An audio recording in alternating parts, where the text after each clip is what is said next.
ज्या दिवशी डाळ खायचा कंटाळा येईल त्या दिवशी करायची मस्त अशी ताकाची कढी, त्याबरोबर ही पालकची भाजी आणि काबुलीची सुक्की भाजी. झालं मस्त जेवण. या वाटीमध्ये मी 2 चमचे चण्याचं पीठ घेतलंय. ते थोडकंच असं मी ते मिक्स करून घेते, असं गुठली राहणार नाही असं छान असं मिक्स करून घेते. हे झालंय. आणि इथे अर्धा लिटर हे ताक आहे. त्याच्यामध्ये हे चण्याचं पीठ मी मिक्स करून घेते. हळद टाकते त्यामध्ये. सगळं छानपैकी मी घुसळून घेते.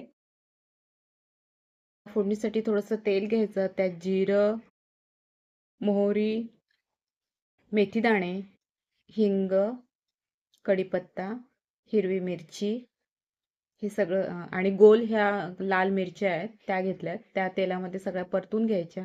त्यानंतर ताकामध्ये जे आपण चण्याचं पीठ मिक्स केलंय ते सगळं मिश्रण तयार करून घेतले. ते पिठाचं मिश्रण ह्यामध्ये टाकायचं.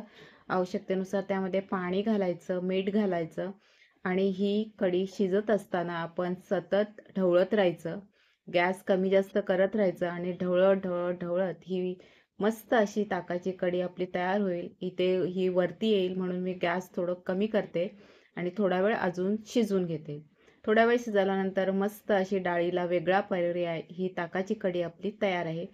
भिजवलेले छोले पण इथे तयार आहेत. तेही आता शिजवून घेऊयात. ह्या छोलेसाठी जे वाटण लागेल ते कोथिंबीर, खोबरं आणि अद्रक ह्या 3 ह्याच्यापासूनच बनणार आहे. तर ते वाटून घ्यायचं. त्यानंतर छोले कुकरला लावून घ्यायचे. आता कढईमध्ये तेल घालायचं, जिरं घालायचं, कांदा घालायचा आणि बारीक चिरलेला टोमॅटो घालायचा. हे दोन्ही तेलामध्ये परतून घ्यायचे. त्यानंतर जे आपण वाटण तयार केलंय ते वाटण घालायचं. वाटण ही तेलामध्ये थोडं परतून घ्यायचं. नंतर आपला घरगुती मसाला थोडासा, हळद, छोले मसाला घालायचा थोडासा आणि गरम मसाला. आपल्या नेहमीच्या मसाल्यांमध्ये हे जे आपण वाटण केलंय ते तेलामध्ये थोडं मस्त असं परतून घ्यायचं. त्यानंतर आपण जे छोले शिजवून घेतलेत ते शिजलेले छोले त्यामध्ये टाकायचं. थोडं पाणी हवं असेल, रस्सा भाजी थोडं रस्सा ठेवणार असाल तर थोडंसं पाणी मिक्स करू शकता त्यामध्ये आणि चवीनुसार मीठ घालायचं आणि हे छोले झाकण ठेवून शिजू द्यायचे. झाकण उचलायचं. खाण्यासाठी छोले आपले तयार आहेत. ते एका प्लेटमध्ये काढून घ्यायचे, जेवढे आपल्याला खाण्यासाठी पाहिजे तेवढं. आता पालक पण इथे आहे. पालक पण आपल्याला आज खायची आहे. तर पालक ही धुवून घ्यायची, चिरून घ्यायची. त्यानंतर कढईमध्ये तेल घ्यायचं, जिरं घालायचं, त्यामध्ये हिंग घालायचं, बारीक चिरलेली लसूण, 2-3 लाल मिरच्या हे तेलामध्ये परतून घ्यायचं. त्यानंतर एकदम बारीक चिरलेला 1-2 कांदे घालायचे.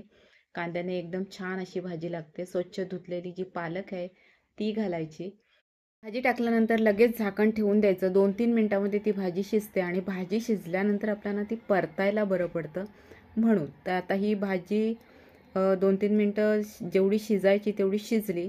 त्यात कांदा, मिरची जे काय आपण टाकलं ते सगळं मस्त असं मिक्स करायचं. त्यानंतर लाल मिरची पावडर घालायची, हळद घालायचं, मीठ घालायचं. अशा छान अशा कमी मसाल्यामध्ये आणि लवकरात लवकर तयार होणारी भाजी लगेच शिजेल. थोडा वेळ 2-3 मिनटं झाकण ठेवली आणि तयार होते ही छान अशी भाजी, जी पटकन होते आणि चवीलाही एकदम छान लागते. या पालकच्या भाजीबरोबर आज आपण खाणार आहोत सुक्की भाजी, जी छोलेची असणार आहे आणि त्याबरोबर ताकाची कढी.